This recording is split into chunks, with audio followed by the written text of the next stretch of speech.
অনিতা চৌহান, যিনি একজন নির্ভীক আইপিএস অফিসার, একটি মিটিং শেষ করে নিজের বাড়ির পথে ফিরছিলেন।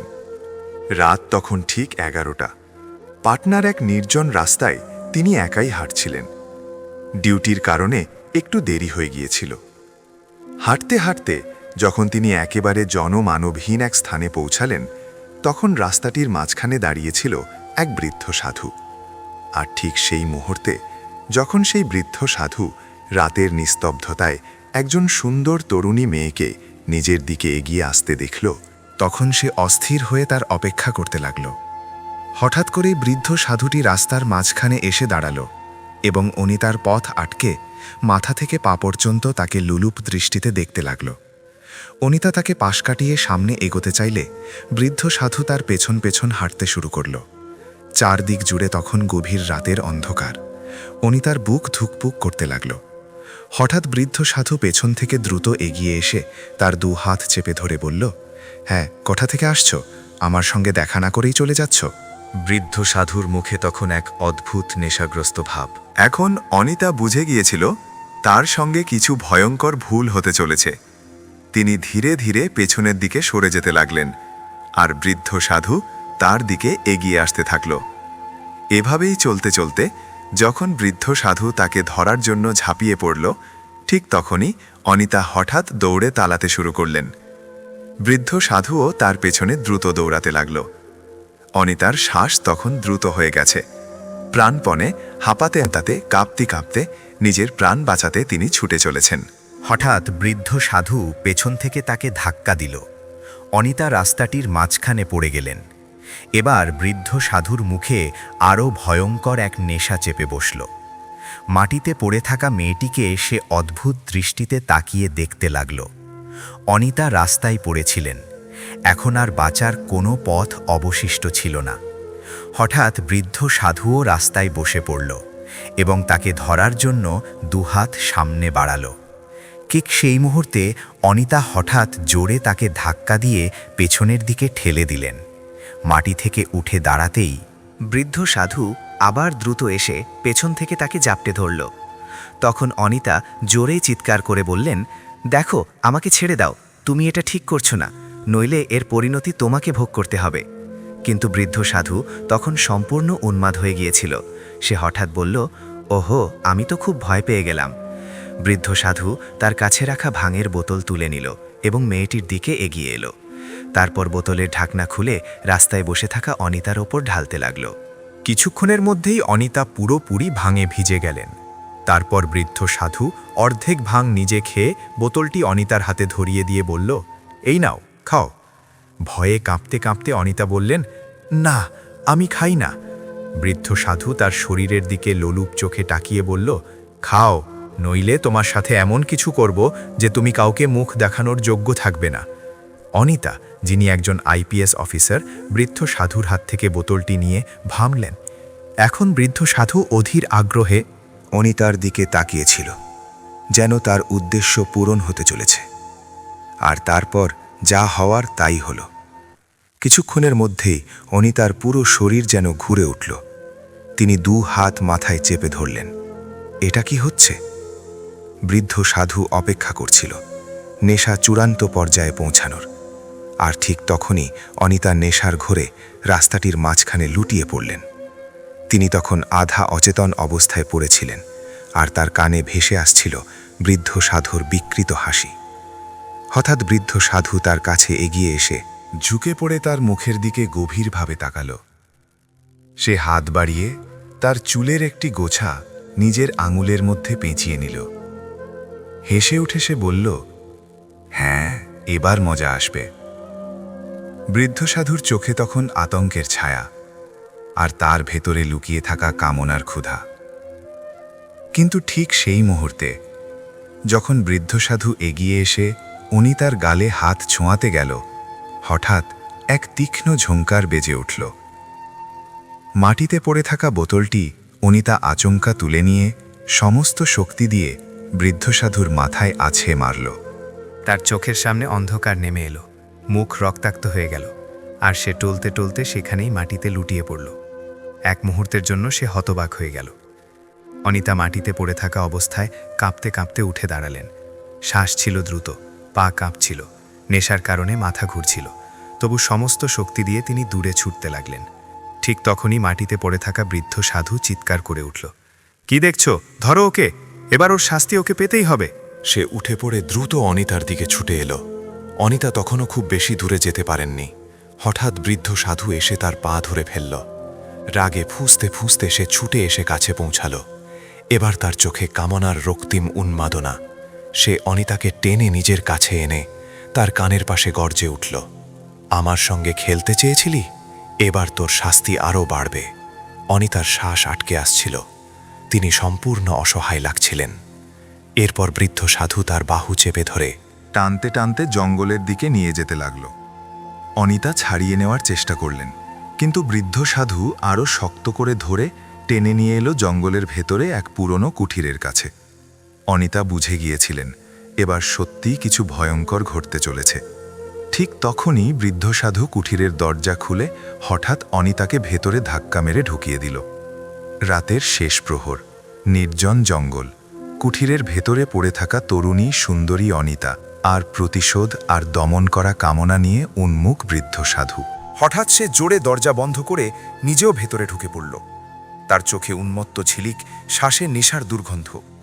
সে এগিয়ে এসে অনিতার চিবুক শক্ত করে চেপে ধরে গর্জে উঠল, এখন দেখি তোর অহংকার কোথায় যায়। সবাইয়ের সামনে আমাকে অপমান করেছিস, এবার তোর চিৎকারই হবে আমার জয়। অনিতার চোখে অশ্রু, ঠোঁট নিথর। তিনি নিজেকে কোণে গুটিয়ে নিলেন। ঠিক তখনই যখন বৃদ্ধ সাধু ঝাঁপাতে যাচ্ছিল, অনিতার চোখ পড়ল সামনে রাখা একটি পুরনো কাঠের তক্তার দিকে। সেখানে লম্বা অস্ত্রের মতো একটি লাঠি পড়েছিল। বৃদ্ধ সাধু ঝুঁকে এসে তার মুখে হাত ছোঁয়াতে চাইতেই অনিতা সমস্ত শক্তি দিয়ে সেই লাঠি তুলে সোজা তার চোয়ালে আঘাত করলেন। এক ভয়াবহ চিৎকারে বৃদ্ধ সাধু পিছিয়ে গেল, তার মুখ রক্তে ভেসে গেল। এক মুহূর্ত নষ্ট না করে, দরজা খোলা না রেখেই অনিতা অন্ধাধুন্দ দৌড়াতে শুরু করলেন। নির্জন রাতের জঙ্গলের পথে তিনি খালি পায়ে চুগে চড়েছেন। পেছনে বৃদ্ধ সাধু তাড়া করছে। অনিতার শ্বাস দ্রুত, পা ক্ষতবিক্ষত হয়ে গেছে। হঠাৎ পেছন থেকে বৃদ্ধ সাধুর ভারী গলা গর্জে উঠল, দৌড়াস, আজ আমার হাত থেকে আর বাঁচতে পারবি না। পাগলের মতো সে তরুণী অনিতাকে ধরতে ছুটে আসছিল। অনিতা চারদিকে তাকিয়ে দেখলেন জঙ্গলের ধারে এক পুরনো গেট। গেটটি আধখোলা, ভেতরে কেবল অন্ধকার। পাটনার কাছে কোনো পুরনো পরিত্যক্ত কারখানা। অনিতার পা নিজে থেকেই সেদিকে এগোলো। টলতে টলতে ভেতরে ঢুকতেই চারদিকে ছড়িয়ে ছিটিয়ে পড়ে থাকা ভাঙা ইঁট আর জংধারা যন্ত্রপাতি। অনিতা এক যন্ত্রের আড়ালে গিয়ে হাঁপাতে হাঁপাতে লুকিয়ে পড়লেন। তার হৃদস্পন্দন এত জোরে হচ্ছিল যে নিস্তব্ধ রাত আরও ভয়ঙ্কর হয়ে উঠছিল। কিছুক্ষণ পর গেটটি ধড়াম করে খুলে গেল। বৃদ্ধ সাধু ভেতরে ঢুকে পড়ল। তার পায়ের শব্দ প্রতিধ্বনিত হচ্ছিল, কোথায় লুকিয়ে আছিস? তার গলা কারখানার দেয়ালে ধাক্কা খেয়ে ফিরে এলো। অনিতা দাঁতে ঠোঁট চেপে নিঃশ্বাস আটকে বসেছিলেন। বৃদ্ধ সাধু ধীরে ধীরে অন্ধকারে এদিক ওদিক তাকাতে লাগল। হঠাৎ সে মাটি থেকে একটি জং ধরা লোহার রড তুলে নিল, আর সেটি মাটিতে ঘষতে ঘষতে এগোতে লাগল। আর ঠিক তক্ষুনি পায়ের শব্দ শুনে বৃদ্ধ সাধু জোরে হেসে উঠল। ঠিক তক্ষুনি হঠাৎ সেই মেয়েটি এক ঝটকায় মুখ ঘুরিয়ে বৃদ্ধ সাধুর দিকে তাকিয়ে বলল, দেখো, তুমি যা করছো তা ঠিক নয়। এখন তুমি যা করতে যাচ্ছ তার পরিণতি তোমার জন্য খুবই ভয়াবহ হবে। আইন তোমাকে এর শাস্তি দেবে। বৃদ্ধ সাধু হাসতে হাসতে বলল, আরে পাগল মেয়ে, তুই কি এখনো ভাবছিস আমি তোকে এমনি ছেড়ে দেব? শেষমেশ আমি একজন সাধু। আইন সেটাই যা আমি চাই। আর এই নির্জন জায়গায় তোর চিৎকার শোনার মতো কেউ নেই। ভয়ে ভয়ে অনিতা সেখান থেকে উঠে দাঁড়ালেন। এবার বৃদ্ধ সাধু কাছে এসে তার শরীরের গন্ধ শুঁকতে লাগল। হঠাৎ অনিতা জোরে তাকে পেছনের দিকে ধাক্কা দিয়ে কারখানা থেকে বেরিয়ে এলেন। তারপর আবার প্রাণপণে দৌড়াতে লাগলেন। কিন্তু কিছু দূর যেতেই জঙ্গলের পথে বৃদ্ধ সাধু তার সামনে দাঁড়িয়ে পথ আটকে দিল। অনিতা অন্যদিকে ছুটতে চাইলে বৃদ্ধ সাধু আগেই সেখানে পৌঁছে গিয়েছিল। এখন অনিতার সামনে সব রাস্তা বন্ধ। ভয়ে তিনি চোখ বন্ধ করে নিলেন, দু হাত দিয়ে চোখ ঢেকে ফেললেন। বৃদ্ধ সাধু লাঠি জোরে মাটিতে আছড়ে গর্জে উঠল, উঠে চল, নিজে নিজেই গিয়ে কুঠিরে শুয়ে পড়, না হলে এই জঙ্গলেই তোর শেষ করে দেব। হৃৎস্পন্দন বেড়ে যাওয়া অনিতা ধীরে ধীরে চোখ থেকে হাত সরিয়ে কাপা গলায় বললেন, তুমি ভাবছ সাধুর পোশাক পরে যা খুশি করতে পারো, কিন্তু মনে রেখো, জুলুম কখনো টেকে না। বৃদ্ধ সাধুর মুখে বিদ্রুপের হাসি ছড়িয়ে পড়ল। বড় সাহসী ভাষণ দিচ্ছিস, কিন্তু আজ এসব কথা তোর কোনো কাজে আসবে না। হঠাৎ সে বলল, এভাবে মানবে না, দড়ি আনো। সে নিজের ঝুলি থেকে দড়ির একটি টুকরো বের করে বলল, এর হাত পা বেঁধে দাও। সে অনিতার পাশে বসে তার হাত পা বাঁধতে লাগল। অনিতা মনে মনে ভাবলেন, আমি যদি বাধা পড়ে যাই তবে আর বাঁচার কোনো পথ থাকবে না। হঠাৎ তিনি বৃদ্ধ সাধুকে বললেন, আচ্ছা ঠিক আছে, তুমি যা চাও তার জন্য আমি রাজি। এ কথা শুনে বৃদ্ধ সাধু হো হো করে হেসে উঠল। তারপর কাছে এসে তাকিয়ে বলল, সাব্বাস, আগেই যদি মেনে নিতে তাহলে এত কিছু করতে হতো না। বৃদ্ধ সাধু কাছে আসতেই অনিতা যেন হাল ছেড়ে দিয়েছেন এমন ভান করলেন। বৃদ্ধ সাধু পুরোপুরি নিশ্চিন্ত। তার মনে হল মেয়েটা এখন তার সম্পূর্ণ কবজায়। এখন তো নিজেই রাজি, দড়ির আর দরকার নেই। চল সোজা কুঠিরে গিয়ে বস। নির্জন জঙ্গল আর অন্ধকার রাতের ভেতর অনিতা ধীরে ধীরে কুঠিরের দিকে এগোতে লাগলেন। আর নিজের উদ্দেশ্য পূরণে বৃদ্ধ সাধুও অধীর আগ্রহে তার পেছনে পেছনে চলল। কুঠিরের কাছে পৌঁছে অনিতা দরজা খুলে হঠাৎ ঘুরে দাঁড়িয়ে বললেন, দেখো, আমি তোমার কথা মানছি, তবুও শেষবারের মতো বলছি, এর পরিণতি তোমার জন্য খুব খারাপ হবে। বৃদ্ধ সাধু ঠাট্টা ভরা হাসিতে বলল, হ্যাঁ হ্যাঁ, পরিণতি, এখন তোর পরিণতি আমার হাতেই, আর কোনো পরিণতির কথা ভাবিস না। অনিতা ধীরে ধীরে কুঠিরের ভেতরে পা রাখলেন। বৃদ্ধ সাধু ঝুঁকে তার কাছে এসে বিদ্রুপ করে বলল, সাবাস, খুব বুদ্ধিমান হয়ে গেছিস। আর ঠিক তখনই যখন বৃদ্ধ সাধু কুঠিরের ভেতরে ঢুকতে যাচ্ছিল, ঠিক সেই মুহূর্তে পেছনে একটি গাড়ি এসে থামল। গাড়িটা দেখে বৃদ্ধ সাধু তাড়াতাড়ি দরজা বন্ধ করে সেই গাড়ির দিকে এগিয়ে গেল। অনিতা তখন কুঠিরের ভেতরেই ছিলেন। বৃদ্ধ সাধু গিয়ে গাড়িতে বসা লোকটির সঙ্গে কথা বলতে লাগল। অনিতা বাইরে এসে গাড়ির কাছে পৌঁছানোর আগেই গাড়িটি সেখান থেকে চলে গেল। এবার বৃদ্ধ সাধু আবার কুঠিরের দিকে ফিরছিল। ঠিক তখনই অনিতা দ্রুত দরজা খুলে বাইরে এসে বৃদ্ধ সাধুর কাছে গিয়ে তার হাত ধরে বললেন, হ্যাঁ, এখন কি হলো? তিনি মায়া ভরা দৃষ্টিতে তার দিকে তাকালেন এবং তাকে জড়িয়ে ধরলেন। বৃদ্ধ সাধুর মুখে এক চওড়া হাসি ফুটে উঠল। সে তৎক্ষণাৎ কুঠিরের দিকে গেল আর সেখান থেকে একটি ফল এনে অনিতার হাতে ধরিয়ে দিল। অনিতা তখনও জঙ্গলের পথেই। সে বসে পড়ল আর ফল খেতে লাগল। অধীর হয়ে দাঁড়িয়ে থাকা বৃদ্ধ সাধুর ধৈর্য ভেঙে গেল। সে অনিতাকে বলল, তাড়াতাড়ি খাও, সময় নেই। অনিতা মনে মনে ভাবল, একে আর বেশি সময় আটকে রাখা সম্ভব নয়, এখন আমি কি করব? তারপর ভয়ে ভয়ে সে রাস্তা থেকে উঠে দাঁড়াল। অন্ধকার রাত আর নির্জন জঙ্গলের নিস্তব্ধতা আরও আতঙ্ক ছড়াচ্ছিল। বৃদ্ধ সাধু এখন পুরোপুরি প্রস্তুত, তার চোখে কামনার ঝলক। হঠাৎ সে এগিয়ে এসে অনিতার বাহু শক্ত করে চেপে ধরল। ভারী নিঃশ্বাস ফেলতে ফেলতে বলল, চলো, অনেক নাটক হয়ে গেছে, সময় নষ্ট করো না। অনিতা এক মুহূর্তের জন্য ঠোঁটে অদ্ভুত এক নিষ্পাপ হাসি খেলিয়ে দিল, যেন সে হাল মেনে নিয়েছে। তারপর ধীরে ধীরে তার চোখে চোখ রেখে বলল, একটা শর্ত আছে। বৃদ্ধ সাধু থেমে গেল। শর্ত?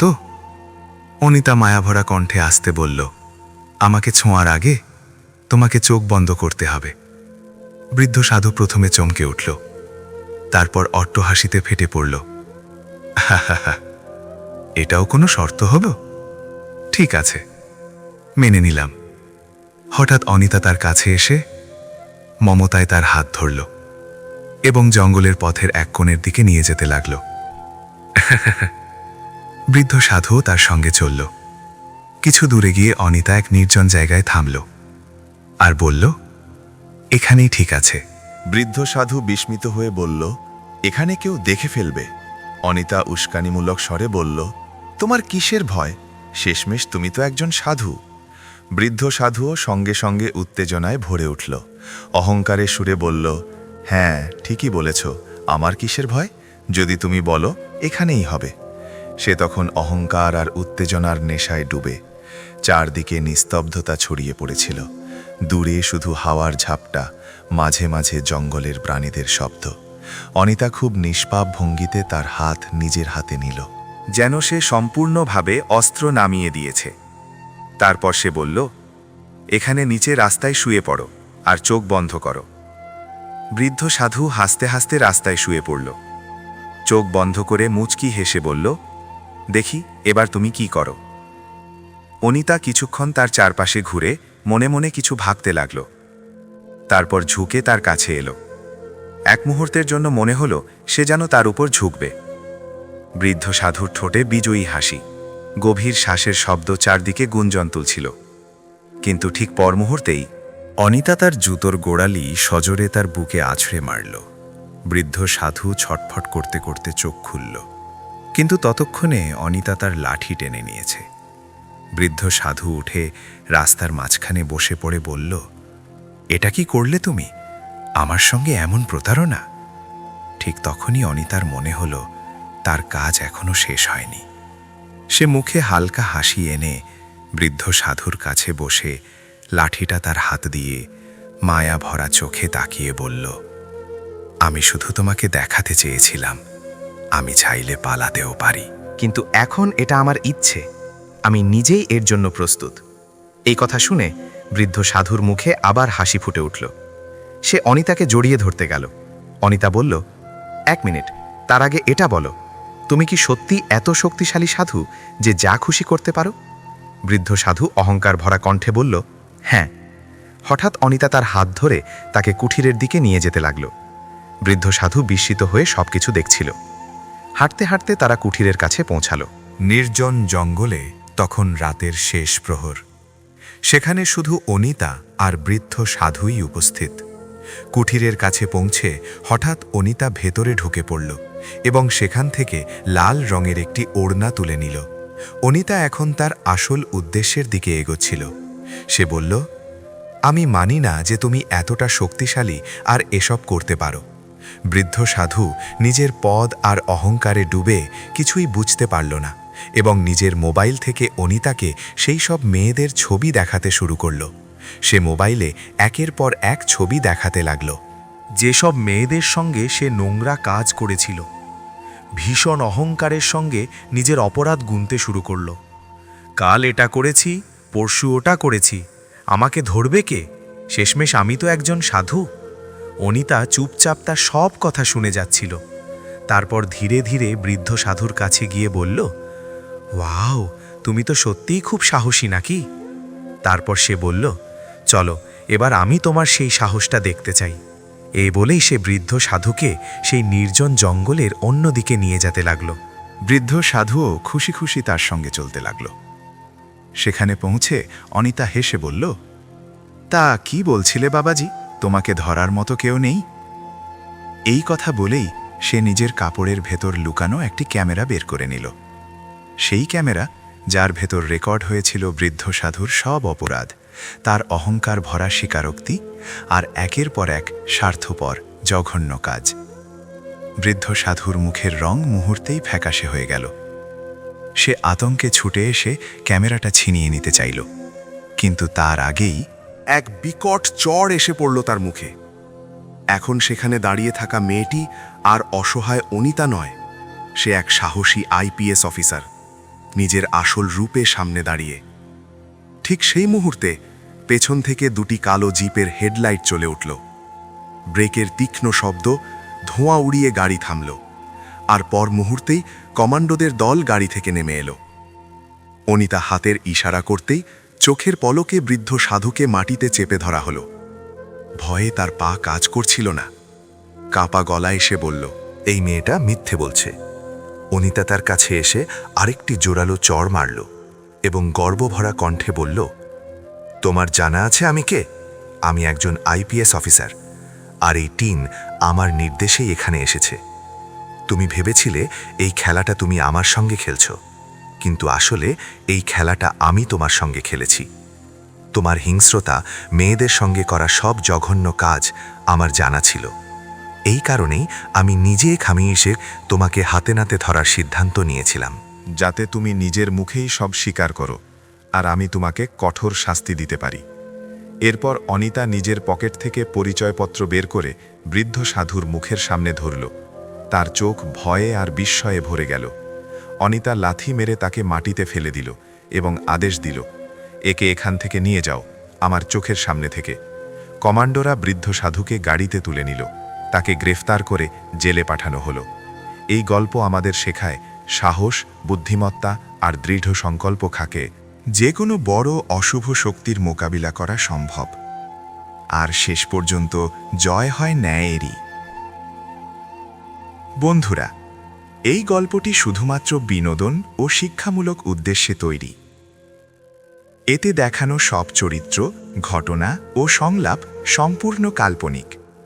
কোনো বাস্তব ব্যক্তি, প্রতিষ্ঠান বা ঘটনার সঙ্গে এর কোনো সম্পর্ক নেই। দয়া করে এটিকে শুধুমাত্র একটি গল্প হিসেবে দেখুন এবং উপভোগ করুন। আমরা কারও অনুভূতিতে আঘাত দিতে চাই না। গল্পটি যদি ভালো লেগে থাকে তাহলে আমাদের চ্যানেল সাবস্ক্রাইব করুন এবং ভিডিওটিতে একটি লাইক দিন। ধন্যবাদ।